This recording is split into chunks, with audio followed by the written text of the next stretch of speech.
Hello everyone, आप सभी को सुबह की राम राम जी, गुड मॉर्निंग, सुप्रभात। तो आज सोमवार के दिन मैंने बिल्कुल सात्विक थाली बिना लहसुन प्याज की और बहुत कम तेल में बनाकर तैयार की है। उम्मीद करती हूँ ये थाली आपको जरूर पसंद आएगी। तो यहाँ पर मैंने लिया है सबसे पहले आलू। तो ये बिल्कुल बेबी पोटैटोज हैं, लेकिन ये लेके ना मैं बहुत पछताई थी। ये मैंने ऑनलाइन शॉपिंग के थ्रू मंगाया था इसको।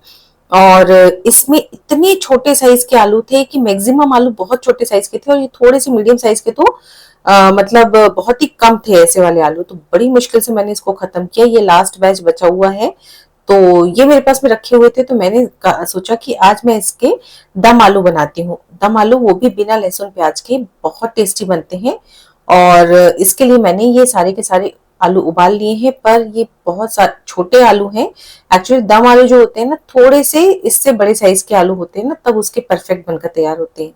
पर कोई बात नहीं, हम गृहिणियां ऐसी ही होती हैं, जो चीज मिल जाती है उसी से हम लोग बनाने की कोशिश करते हैं। तो यहाँ पर ये आलू मैंने उबाल लिए हैं। और उबालना भी ऐसा है कि इसमें सिर्फ एक सीटी मध्यम आंच पे लीजिएगा, ज्यादा सीटियां ना लीजिएगा, वरना ये मैशी से हो जाएंगे, क्योंकि बहुत छोटे आलू हैं। सारे आलू मैंने छील लिए हैं। उसके बाद मैंने यहाँ पर कढ़ाई ली है। और आलूओं को ना हम डीप फ्राई नहीं करेंगे। बेसिकली जब दम आलू बनते हैं तो दम आलूओं को डीप फ्राई करके बनाया जाता है और ट्रिक किया जाता है उसको किसी फोर्क की हेल्प से, जिससे कि उसमें अंदर तक मसाला भर जाए। पर ये इतने छोटे साइज के हैं कि इनको अगर हम प्रिक करने चलेंगे ना, तो ये टूटने लगेंगे, इसलिए इसको मैं प्रिक नहीं करूंगी। इसको मैं धीमी आंच पे, माफ कीजिएगा, धीमी आंच पे नहीं, कढ़ाई में कम तेल में इसको फ्राई कर लेंगे, शैलो फ्राई कर लेंगे। और इसमें साथ ही में ना, इसमें कुछ मसाले भी डाल देंगे, ताकि इसी स्टेज में इसमें अंदर तक मसाले भर जाए। तो यहाँ पर नमक डाल दिया है इन आलूओं के हिसाब से मैंने। और साथ ही साथ में 1/4 चम्मच हल्दी पाउडर और 1/4 चम्मच रेड चिली पाउडर मैं डाल दूंगी इसमें, जिससे कि रेड चिली पाउडर मैंने कश्मीरी रेड चिली पाउडर डाला है। और अब इसको मीडियम टू हाई फ्लेम पर हम फ्राई करेंगे। बहुत लो फ्लेम पे ना करिएगा, वरना ये एकदम मैशी से हो जाएंगे, क्योंकि उबले हुए हैं। और इनको हम प्रिक नहीं कर पा रहे हैं क्योंकि ये बहुत छोटे साइज के हैं, वरना टूट जाएंगे अगर इनको प्रिक करने चलेंगे। तो ये इस तरह के हैं जैसे हम आलू के छोटे टुकड़े करते हैं ना, बिल्कुल उसी साइज के आलू हैं। तो मसाला उसमें अंदर तक वैसे भी भर जाएगा। अब एक ग्राइंडिंग जार लेंगे, इसमें 3 मीडियम साइज के टमाटर लिए हैं मैंने, इनको चॉप कर लेंगे। साथ में 1 इंच अदरक लिया है, इसको भी काट के डाल दिया मैंने। और 3 हरी मिर्च ली है। साथ ही साथ में 2 चम्मच पोस्ता दाने या खसखस के दाने और 8 से 10 काजू मैंने भिगो के रख दिए थे। तो दोनों में से एक चीज है तो वो भी डाल सकते हैं, नहीं है तो भी चल जाएगा, पर इससे ना ग्रेवी में अच्छा टेस्ट आ जाता है और थिकनेस अच्छी आ जाती है। क्योंकि इसमें हम ना लहसुन प्याज नहीं डाल रहे हैं। अगर नहीं है तो आप कच्चे नारियल का भी इस्तेमाल कर सकते हैं, उसको भी पीस के ले सकते हैं। तो यहाँ पर ये देखिए, बहुत बढ़िया से ग्रेवी बन, माफ कीजिएगा, ये मसाला पिस चुका है, बिल्कुल महीन सा पीसना है हमको ये मसाला। और तब तक यहाँ पर ये देखिए, यहाँ पर ये आलू भी फ्राई हो चुके हैं। मैंने इनको मीडियम टू हाई फ्लेम पर लगातार चलाते हुए या बीच बीच में चलाते हुए फ्राई किया, जिससे कि बहुत ज्यादा टूटे नहीं है। और इस तरीके का बढ़िया सा ऊपर की लेयर जो ना क्रिस्प हो जानी चाहिए, तो बहुत अच्छा टेस्ट आता है। अब देखिए, मैंने वहां पर लगभग 3 से 4 चम्मच तेल लिया था। उसमें से जितना तेल बचा है ना, उसी में हम सब्जी बना लेंगे, और एक्स्ट्रा ऑयल लेने की जरूरत नहीं है। तो यहाँ पर एक तेज पत्ता, साथ में छोटा सा टुकड़ा दालचीनी का, एक बड़ी इलायची, एक छोटी हरी इलायची और थोड़ा सा जावित्री मैंने लिया है। तो खड़े मसाले इसमें डालते हैं ना गरम तेल में, तो बहुत अच्छा सा टेस्ट आता है। साथ में दम आलू है ना, तो 7 से 8 दाने मैंने काली मिर्च के लिए हैं, इसका भी बहुत अच्छा टेस्ट आता है।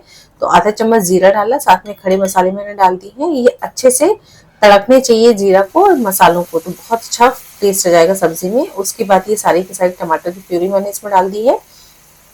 और जार में काफी सारा अभी मसाला लगा हुआ है, तो थोड़ा सा मैंने इसमें 4 से 5 चम्मच पानी डाला। अच्छे तरीके से इसको हिला लेंगे, ताकि जार में से सारा का सारा मसाला निकल के आ जाए। और उसको भी हम कढ़ाई में डाल देंगे। और अब ये मसाला अच्छे तरीके से भूने, तो इसमें ना साथ में हम इसी स्टेज में नमक भी डाल देंगे, जिससे कि मतलब मसाला फटाफट से भुन जाए। साथ में कुछ रेगुलर मसाले, हाफ टी स्पून हल्दी powder, Kashmiri red chilli powder, थोड़ा सा तीखा लाल मिर्च, और साथ ही साथ में धनिया पाउडर डाल देंगे। और नमक तो मैंने आपको बताया कि इस स्टेज में डालना है। सभी चीजों को डाल के हम अच्छे तरीके से मिक्स कर लेंगे। अच्छा, इसमें पानी हमने डाला है ना, तो ये काफी खदकने लगता है और ऊपर की तरफ उछलने लगता है। तो ज्यादा बेटर ये रहता है कि ऐसे में मसाले को ढक दिया जाए। तो मैं इसको ढक देने वाली हूँ और मध्यम आंच पे इसको हम भूनते चले जाएंगे, जिससे कि मसाला पकता चला जाएगा। तो इसको मैं दूसरे बर्नर में शिफ्ट कर लेती हूँ, जिससे कि मसाला बनता रहेगा, पकता रहेगा। और तब तक इस बर्नर में मैं चढ़ाने वाली हूँ दूध। तो थाली है तो थाली में कुछ मीठा जरूर से जाएगा। और यहाँ पर ये दूध मैंने आधा लीटर करीब चढ़ा दिया है और इसको हम थोड़ा सा गर्म होने देंगे। जैसे थोड़ा सा गर्म होगा तो इसमें कुछ धागे मैंने केसर के डाले, जिससे कि बहुत अच्छा सा रंग और साथ में फ्लेवर आ जाएगा।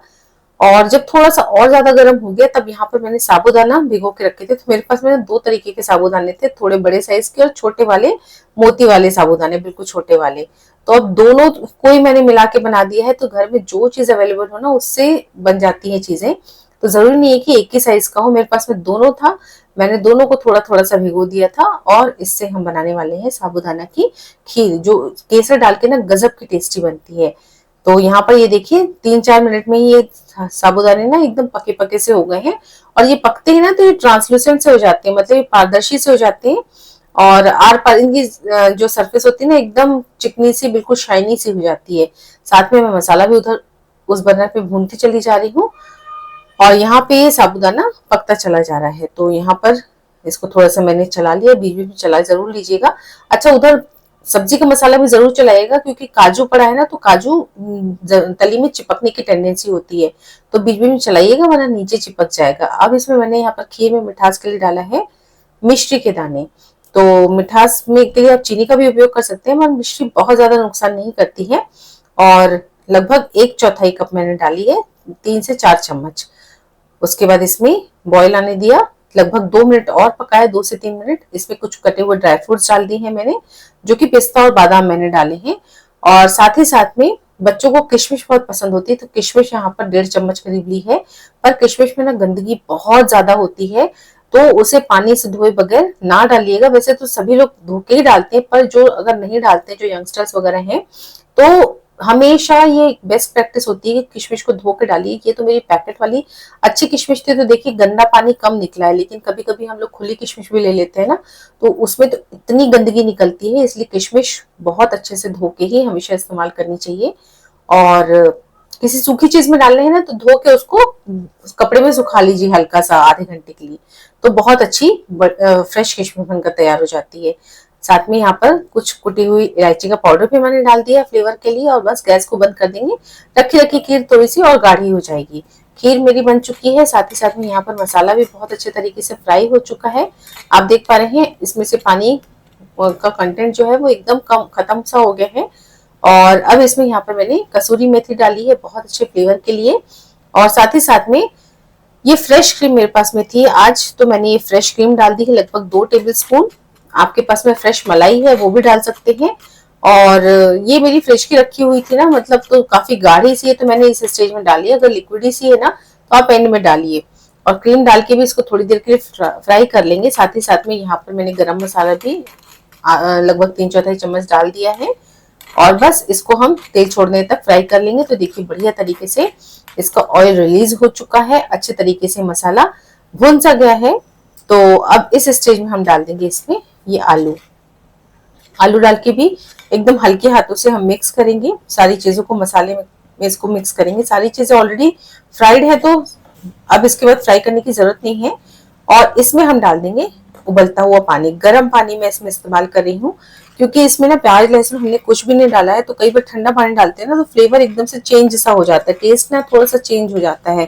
तो बिना लहसुन प्याज की सब्जी में कोई रिस्क नहीं लेना, इसमें गर्म पानी ही डालिएगा ताकि टेम्परेचर मेंटेन रहे, एकदम से ठंडे पानी का झटका ना लगे। और लगभग 1.5 गिलास मैंने पानी डाला है। पानी इसलिए ज्यादा डाला है क्योंकि आलू ना पानी एब्जॉर्ब करता है। सभी चीजों को अच्छे से मिक्स किया और इसको ढक के पकाएंगे कम से कम 5 से 6 minute low to medium flame पर, ताकि बहुत अच्छे तरीके से आलू ग्रेवी को एब्जॉर्ब कर लें। अब यहाँ पर मैंने ना दही को फेंट के रखा है, फ्रेश दही लिया है, इसको मैंने फेंट पहले ही लिया था। आप फेंटे चाहे नहीं फेंटे चलता है, कोई दिक्कत की बात नहीं है। यहाँ पर मैंने 1/4 कप बूंदी ली है, ये मार्केट की बूंदी है। तो मार्केट की बूंदी को मैं हमेशा गर्म पानी से धो लेती हूँ। तो ऊपर से मैंने इसको गर्म पानी डाल के धो लिया है, जिससे कि बूंदी सॉफ्ट भी हो जाती है और एक्स्ट्रा ऑयल या कसैला सा ऑयल जो भी है वो निकल जाता है। और उसके बाद यहाँ पर 1/4 चम्मच चाट मसाला, 1/4 चम्मच काला नमक, 1/4 चम्मच भुने हुए जीरे का पाउडर और लगभग 2 चुटकी मैंने काली मिर्च का पाउडर डाला है। साथ में आधा चम्मच चीनी डाली है। तो ये मसाले बहुत टेस्टी बना देते हैं इस रायते को। तो बूंदी का रायता मैं आज थाली में सर्व करने वाली हूँ। ये रायता कंप्लीट हो चुका है। पुदीना मेरे पास में नहीं, धनिया पत्ती मेरे पास में नहीं है, अगर आपके पास में है तो जरूर डालिएगा। और यहाँ पर 1 चम्मच तेल लिया, उसमें थोड़ी सी राई जीरा डाला, 1 चौथाई चम्मच हींग डाली, 1 साबुत लाल मिर्च को तोड़ के डाला, साथ में कुछ करी पत्ते को मैंने डाला। और इसका जब जब बघार इस रायते में लगाते हैं ना, तो बहुत अच्छा टेस्ट आ जाता है रायते में। किसी भी रायते में अगर ऊपर से तड़का लगा दिया जाए ना, तो उस रायते का टेस्ट एकदम नेक्स्ट लेवल पे हो जाता है। और रायते को जैसे ही बघार लगाते हैं ना, ढक देना चाहिए, जिससे कि जो हींग वगैरह का फ्लेवर रहता है ना तड़के का, वो अंदर ही अंदर रहता है। तो लगभग 1 मिनट मैंने ढक के छोड़ दिया था और ये हमारा रायता बनकर तैयार हो चुका है। बहुत शानदार, बहुत टेस्टी रायता लगता है। और यहाँ पर सब्जी 5 से 6 मिनट मैंने पका ली थी। गैस को मैंने ऑफ कर दिया था और आप देख पा रहे हैं कितना बढ़िया कलर और टेक्सचर आया है। अब इसमें कोई पता कर सकता है कि इसमें प्याज लहसुन नहीं है। सिर्फ कलर से नहीं, टेक्सचर से ही नहीं, स्वाद से भी इतनी लाजवाब बनती है ये सब्जी। आप जरूर इसको ट्राई कीजिएगा, मैं सजेस्ट करूंगी, आप सभी को बहुत पसंद आएगी। किसी भी व्रत का उद्यापन करते हैं जब हम लोग बिना लहसुन प्याज का खाना बनाते हैं, तब भी आप इसको बना सकते हैं, सभी को बहुत पसंद आएगी। तो बस फटाफट से थाली लगाते हैं। यहाँ पर दम आलू सबसे पहले सर्व किए मैंने, साथ में साबूदाना की खीर, बहुत टेस्टी बनी थी। और देखिए लुक कितना अच्छा आ गया, दोनों साबूदाने मैंने मिक्स किए तो बड़े और छोटे ग्रैन्यूल्स दोनों के दोनों दिख रहे हैं इसमें। साथ में बहुत ही शानदार सा बूंदी का रायता, जो कि खाने के पूरी थाली के टेस्ट को बिल्कुल नेक्स्ट लेवल पे लेके जाएगा। साथ में यहाँ पर मैंने पापड़ सर्व किया है और रोटियां। तो ये है मेरी बिल्कुल सात्विक, बिना लहसुन प्याज और बहुत कम तेल की थाली, जो बहुत टेस्टी बनी थी। आप जरूर इसको ट्राई कीजिएगा, आपको भी बहुत पसंद आएगी। और आज मैं आपको टेस्ट करके नहीं बता सकती हूँ क्योंकि आज सोमवार है, मेरा व्रत है। तो बस मैं इसको आलू को कट करके बताने वाली हूँ कि ये देखिए इस तरीके के आलू बनकर तैयार होंगे। बहुत बहुत ही लाजवाब सब्जी बनकर तैयार होती है। तो रेसिपी अच्छी लगी हो तो लाइक जरूर कीजिएगा। साथ में अगर आपको मेरी रेसिपीज पसंद आ रही हैं तो चैनल को सब्सक्राइब भी कर लीजिएगा। साथ में अगर वाकई में मेरी रेसिपीज पसंद आ रही हैं तो एक कमेंट करना ना भूलिएगा, जिससे मुझे वाकई में बहुत अच्छा लगता है और खुशी होती है कि आपको मेरी रेसिपीज पसंद आ रही हैं।